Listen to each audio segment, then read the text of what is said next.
in Java, whenever you're dealing with a compound operator, there's a little bit more going on than just two operations at once. So if we look at this problem I have right here, I've got y equals y times x. If I hit compile right now, notice that I'm not allowed to compile. The one thing to note here is that y times x is actually resulting in the number 10. 4 times 2.5 is 10. 10 is an integer. However, that doesn't matter. So you can't think ahead in a problem and think, well, even though I'm using a double, the answer is an integer, therefore I'm allowed to store it in an integer. It doesn't work that way. As soon as the compiler sees a double type value here, it automatically does not let you compile. It doesn't look ahead in the problem and try to figure out what's happening. So it doesn't matter that the result could be expressed as an integer. Bottom line is you are not allowed to compile your program. Well, let's take a look at what the compound operator times equals to looks like in this setting. Now, first thing to note is that we're actually allowed to compile. That's a little surprising when you think about it, because what is a compound operator? Remember, it's multiplying y times x, and then it is storing the result back into y.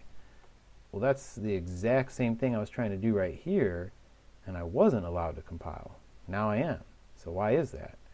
Well, the reason you're allowed to compile in the second case is when you do a compound operator, in addition to multiplying and assignment, there's actually a third thing taking place. Okay? And that third thing is an implied cast on your final result. So whatever the final result of your value is, before that result gets assigned back to your variable, okay, the last step of the compound operator, an implied cast actually takes place. So there's really three things. First, you do your math. Second, you do a cast.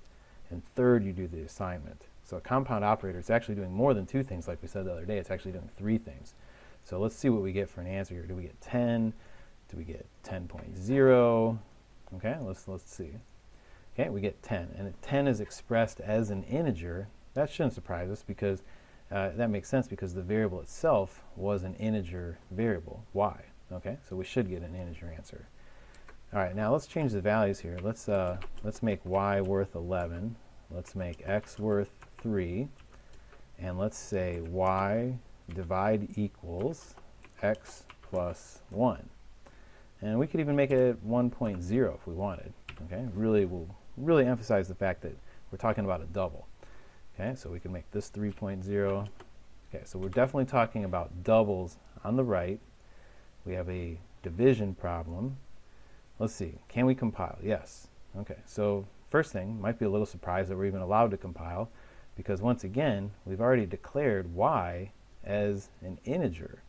So why are we allowed now to do math with doubles if y is an integer? Well, again, remember, what's really taking place here is that we are assigning to y, first of all, we're assigning the result of y divided by the quantity of x plus 1, okay?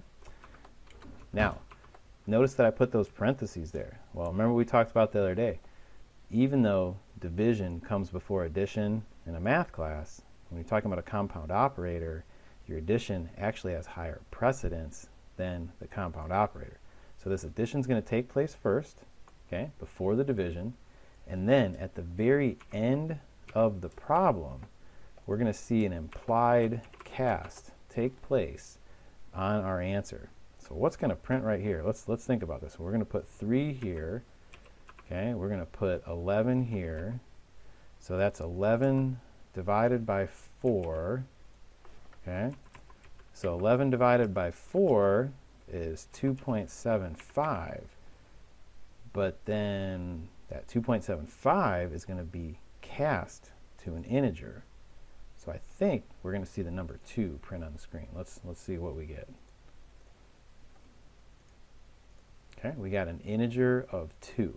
Okay, so again, what took place right there? First, you had to do the addition, 3 plus 1, that gave you 4. Then you divided 11 by 4, and you got 2.75.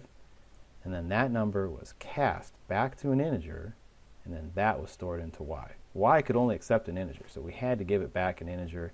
At that point, the decimal was truncated, and we lost the additional value.